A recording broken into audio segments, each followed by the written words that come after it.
So you've referred to this liberal idea of politics as having this kind of purely negative capacity of clearing away, let's say, state power, clearing away obstacles to individual goods flourishing and That's right. things like that, or clearing away for a plurality of conceptions of what the good is. Um, Now, your idea and the Catholic one and the classical philosophical one is that political authority has a positive role to play, that it's sort of integral to human life, and that it is, in your terms, fundamental and comprehensive.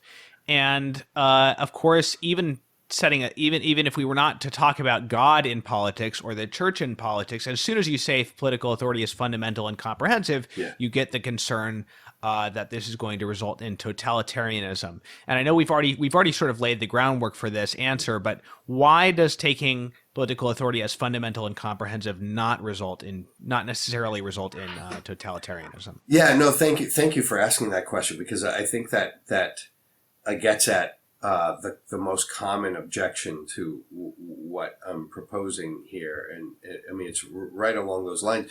We back away from saying that the political good is comprehensive because historical experience has shown whenever you allow it, it's going to become totalitarian and coercive and all these sorts of things. We're going to coerce religious faith, and that's contrary to the nature of faith and so forth. This is a pattern in. You mentioned at the very beginning of my book on the Catholicity of reason. I make this point in that book in a different context. It seems to me it's one of the basic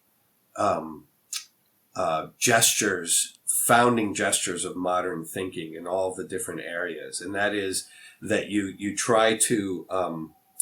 It's what I call a kind of false modesty. Kant says that he's going to set limits to reason in order to make room for faith, right? So reason is going to limit itself in order to make room for faith. Okay, so what is the faith that Kant comes up with? He writes then the book Religion Within the Limits of Reason Alone, right? I mean, and that's what happens when you actually set limits in this particular way. You sort of back off and set limits. What you're doing is you're actually determining the horizon on your terms, and now whatever's beyond has to enter into the terms that you've already set. You see, so in this paradoxical way, that's totalitarian.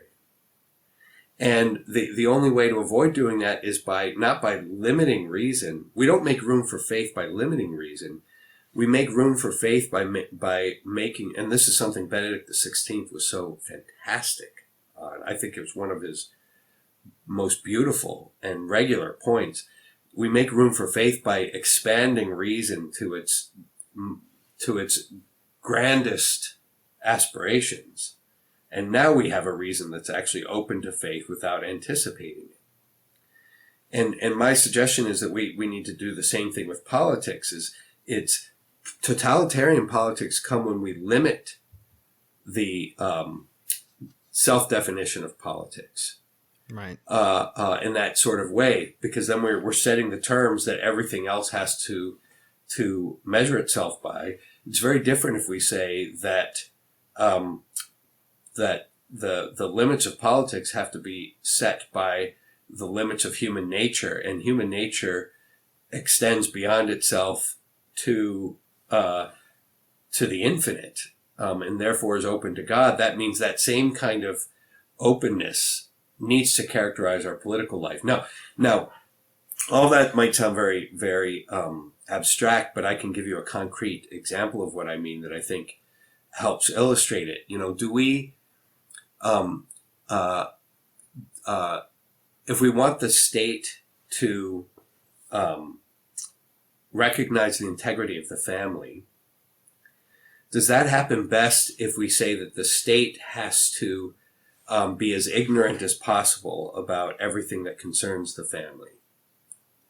And if we establish a kind of deliberate ignorance in the state about the family, that's going to be the best way to protect the rights of the family. I mean, that's obviously we have seen, we experience, in fact, where that goes. It's very different if you say the way that the state can respect the relative independence of the family is precisely by opening itself to the truth of what the family is.